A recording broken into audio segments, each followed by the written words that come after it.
Today I say with immense pride that I am that girl. Thank you so much. My name is Anoushka Jolly. I'm 15 years old and I'm the founder of the Kavach app. I've been working on bullying and adolescent mental health since I was 9 years old. And today I want to share with you the 3 learnings through which I've been able to do this. Let's go back to 2017. So I was in 3rd grade and I was a very happy-go-lucky child, as suggested by my name, Jolly, which literally means to be happy all the time. I was respectful, studious, but all of a sudden, there were these 2 girls, they were my closest friends, and they started bullying me. They would make fun of my curly hair, they would make fun of my brown skin, they would make me keep their plates in the cafeteria and tie their shoelaces. And what's worse is since I was so small, I didn't even understand what was going on. And should I even be feeling bad about it? Should I even stand up for myself? I was so confused and lost, and it took such a toll on my mental health. I remember going home crying almost every day, feeling like I had no one. But luckily, I have very, very supportive and understanding parents. And so I was actually able to share what happened with them and talk to them. And they shared with me my first learning on this journey. So what happened was it was lunchtime, and of course, they asked me to keep their plates. And naturally, I picked up everybody's plates and I headed to the sink. But midway, I turned around and I went back. I handed everyone their plates and I said, "Let's keep our plates together." These 5 words changed my entire life forever. And this might seem like a very small thing, like a very trivial thing, you know. It's just, let's keep our plates together. But they actually not only helped me overcome the bullying, but also taught me the importance of standing up for myself. I learned that standing up for myself isn't, aggression, because that would make me no less than the bully. Standing up for yourself is about asserting dominance without asserting disrespect, right? And as Sir spoke about kindness, even if the other person is not being kind to you, gathering the courage and strength to be kind to them makes you the bigger person and makes all the difference. After this, I started researching about bullying. I started getting really into it. I realized that in life, when you're facing a problem, the first thing you need to do is stand up. You need to, gather the courage and stand up. If you're ever down and out, first stand up. I started researching about bullying. I realized that I have a very strong support system, and other children might not have that support system. And it really inspired me to do something about the cause. And that's when I started taking online sessions with students where I would talk to them about bullying. I created my own blog website as a 9-year-old. I would write blogs and research about bullying, write it down. The pandemic came. I would start doing online programs. I just did a lot of work, talked to a lot of children, spread a lot of awareness, and this kept going on. I did collaborations with a lot of NGOs, such as Bhumi NGO, Roots to Roots, and also Bramble Network, which is in Africa, through which I was able to talk to underprivileged kids in Nigeria. And after this, this went on for about 3-4 years. I realized that the problem with bullying is that it's so prevalent because it's not reported on time. And because nobody is there to step in and solve the situation, it blows out of proportion and someone gets seriously unaffected. I realized that there needs to be a solution which actually empowers the victim to report and incentivizes the victim to report, because it's not easy for someone to come out and share their experiences. I know because I've been bullied myself. It takes a lot of strength and courage, and especially when you don't have understanding parents or a strong support system, it's very difficult to come out and just talk about your struggles. I realized that I need to do something that will empower the victims to come out and speak to me about their problems. And that's when I created Kavach. Kavach was initially a bullying reporting app through which victims could anonymously report bullying, and authorities in schools could see their reports and take action. This is a little glimpse of my journey, what it looked like, and how it worked. So over the course of like 4 or 5 years, I think what really stayed with me was that all of these things that I did, they were not very, very big things. They were all very small steps. My journey has been full of small steps and small progressions. And these have helped me grow and create a big impact, 2 million in 5 years. So again, my second learning was that you don't have to always try to outdo yourself or do something bigger. Just staying on one path and trying to slowly take bigger steps, slowly advance and grow can also be a good way to gather these learnings and at one point make a huge impact and impact a lot of people at once. Take small steps. Overall, I think this entire journey, I've been able to achieve so much uh, because I've never really stopped. I never really got demotivated by what other people said. I never really tried to, ponder upon my decision. I didn't think about what other people might say. And that's why I kept going and I never really stopped. I kept walking. That's what also got me here. So apart from taking small steps, it's also about, it doesn't matter how small the step is, but it does matter how long you're walking, how much time you're walking for. You need to continue that pace. You can't stop. Because if you stop, you lose your momentum. And I learned that it doesn't matter, what kind of an impact I'm making, who I'm talking to. I wasn't even sure, in fact, about my direction, what direction I was going to. But I kept that up. I kept walking. I continued that. And those are the three learnings, basically. Firstly, if you're ever down and out, you need to stand up. Secondly, take small steps. But remember to keep on walking, because you don't know what you will find along the way, who you will be able to impact, and whose life you'll be able to change. Before I conclude, I also want to talk a little bit about Kavach and what it does. So initially, it was a bullying reporting mobile app, but now it's an adolescent mental health platform. So I request, if you all have your phones right now, if you could open up your phones and actually go to Play Store, App Store, and search up Kavach, Kavach, for adolescents, and download it, go through it. The idea is basically it takes adolescents on a journey of self-improvement, of solving their problems. And these are not mental disorders like anxiety or depression, rather everyday issues which can bubble up into bigger issues like anxiety and depression if not taken care of initially. So please download it, go through it, share your feedback, and thank you so much for this opportunity.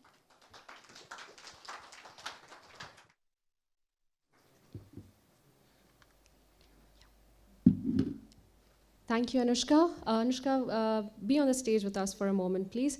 I'm opening the forum to the audience for any questions. Any questions for Anoushka? No questions? Yeah. Yes, please, sir. Anoushka, the thing is, your talk was very motivating. Thank you. You know why? Sitting there, I also went back into my childhood. I do not know whether I was bullied or I was a bully myself. I can't make out. But the question is, this was very pertinent. But now what I ask you, as you are growing up, do you look at your childhood only? Because our nation is very vast and there are a number of people, different types. Some are being bullied, some are quiet, some are suffering. Will you like to think on those lines from childhood? Now you come to, say, a community, how it is being bullied, how is it bullying to submission. Will your mind start thinking on those lines also? Because now it's an expanded vista. So that is what I would like to tell you. Probably you get an idea from that. Thank you. Yeah. So thank you so much for that. Well, I think initially, of course, when I started off, my thinking was very one-dimensional because I had only seen one perspective because I had only been bullied. But in reality, I've actually spoken to a lot of bullies and victims and bystanders of bullying. I've realized that there's much more to the situation. Even the bully is somewhere getting bullied by someone in his or her life, and that's why they've turned out to be this way. So again, maintaining that vision of seeing the good in everyone is very, very important. You can't really villainize a bully. You need to see the human in them because there is human in them. It's just up to us to look at them in that way. So, yeah, thank you. Anoushka, one little question from me. There has been so many, of course, experiences of people who are sharing it with you. Any one experience which has really touched you and really motivated you to go even extra miles for that person to help? So there was this one incident. This was in 2020. I was attending this seminar and I got a message from this boy, and he was very, very troubled. He told me he had been getting severely bullied in his school bus. And when he told me about it, he would go every single day, and these senior boys would come up to him and they would hit him on the shin, they would beat him up, they would call him weird names. He was very, very much into, he was a bit of a studious child. So they would call him weird names like nerd and geek and all that stuff. And it would really hurt his feelings. And he showed me the kind of marks that they would hit him with, the kind of marks that it left, and the way he would speak about it. It was very clear that there was something really seriously wrong with the way that he was feeling. And to my surprise, he told me that whenever he would talk to his own parents about it, they did not care. They did not say anything. They did not help him. And it really broke my heart because I cannot believe that there are such people who would not do anything it takes to alleviate the pain of their own children. And I realized it was very difficult for me to understand at first. I didn't really understand the psychology of the parent. But then I realized that bullying is such a huge problem. It also scares the parents. Like, I'm sure the parents really loved the child and really cared for the child.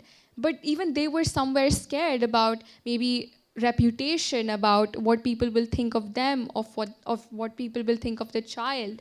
And so that's why that held them back from really standing up for their child.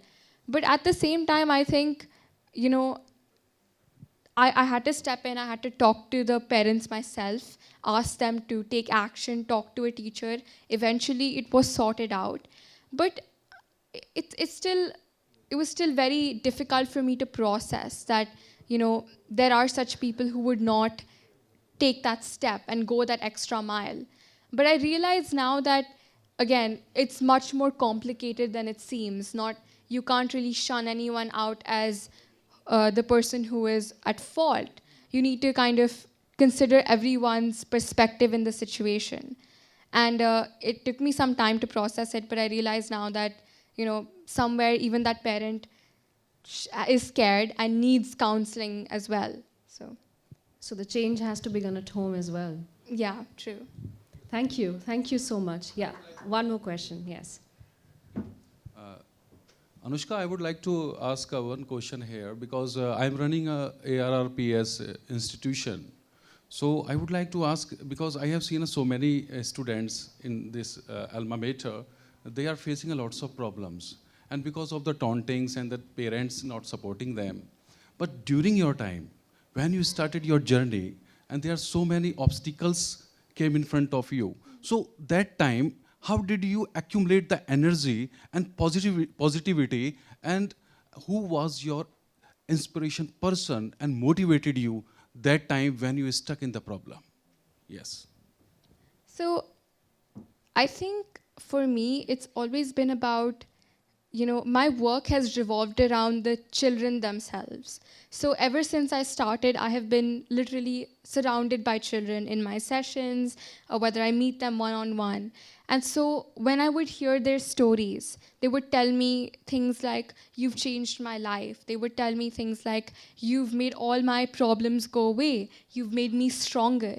And it's not something that it puts a lot of responsibility on you. Apart from just feeling motivated, I knew that this wasn't about motivation anymore. I've jumped headfirst into this. People are depending on me, counting on me, and hearing their words, hearing their what they had to say. It was more about responsibility. It was more about, okay, I have to do this because there are people out there who need my help. And I'm really lucky I have great parents who will always back me up when I feel like what I'm doing isn't enough. Because, it's not actually about motivation. At some point, when you do so much work, when you've kind of been surrounded by so many people who've suffered through bullying, it's more of like you get a lot of imposter syndrome. You feel like you're not doing enough, rather. And that feeling of that feeling of burden and responsibility, that rather took me over than a lack of motivation. Coming out of that also was difficult, but then again, remembering that again, I'm just a 9-year-old, and as I grow bigger, as I make a larger impact, I will be able to collect the resources and the support I need to reach out to more people.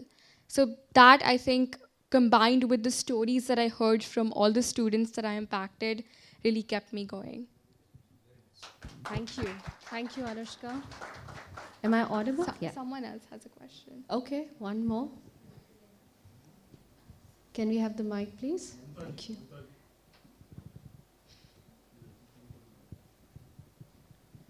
Thank you, Anoushka, for your most inspiring story, and congratulations on the amazing work that you've done. Believe me, I'm impressed. I think you must be quarter of my age, but it's really impressive.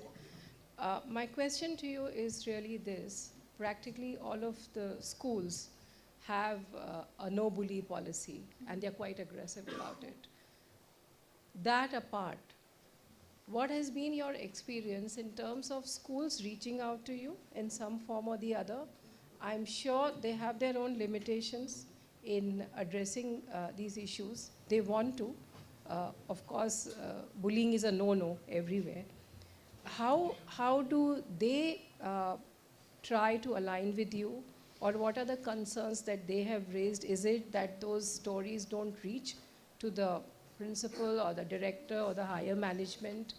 And what are really the concerns that they've raised? And I'm talking as a parent here. Thank you. So I would say over my journey, I think I've had a lot of schools, actually I've had an overwhelming number of schools reach out to me for sessions, for implementing the app. And I think that's great. What we don't realize is that bullying is a very new age problem. It wasn't actually as well known even 10 years ago. So it's really grown in popularity and awareness over the past decade. And schools themselves are also looking for solutions because they also have no idea what to do. They also understand that targeting the bully as the villain and punishing him or her is not going to be the right way to go. There needs to be a better approach, which encompasses the feelings and emotions of every stakeholder. And that's why I think they have reached out to me, because I'm an adolescent myself. And because of my experience, I've seen and I understand the bully's opinion and their situation quite better. And so when I talk about bullying in my sessions, I'm able to kind of connect with each and every person. Of course, the victim who might feel targeted, the bully who might feel like they're projecting their negative emotions onto someone else, as well as the bystander who feels helpless in the situation. And apart from what schools want to focus on, I think really it's bunch of different issues, and it's all exacerbated by the fact that students are now, because of technology, because of social media, they're becoming increasingly violent, they're becoming increasingly disrespectful, and there's a certain loss of empathy. Like, we are all talking to each other through blank screens, and we can't actually see the other person or understand what they're feeling. And so there is this sense of dehumanization also, to some extent, where we feel like the other person is not a human, they're just a person across the screen. And that's what's created this increasing sense of hostility also. That's why we see a lot of bullying, we see a lot of fights, we also see, somebody's getting made fun of, somebody's feeling intimidated, all those things. And schools are looking for a way to kind of eradicate that, or create an environment where students feel respected and comfortable. But again, creating an environment, it's a behavioral change. So we need all the hands we can get. We need student volunteers, we need schools, authorities that are willing to create that change. And of course, we need parents who are willing to also create that environment at home, because a lot of it also starts from your home itself. A bully is not born, a bully is created, generally by the parents, by the kind of home environment. So really, I think bringing that change is a collaborative effort between all these three individuals, counselors, professional support included. And that's how we can ensure that we are able to decrease the kind of bullying or the kind of hostility that's taking place in school environment and institution. Thank you. Thank you, Anoushka. I'd like to call upon Mr. Jayan Mehta, the CEO for Amol India, to kindly hand over a token of appreciation to her.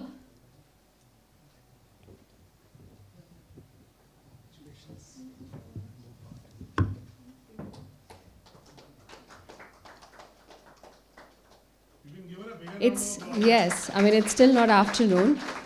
It's still, we are still in the morning.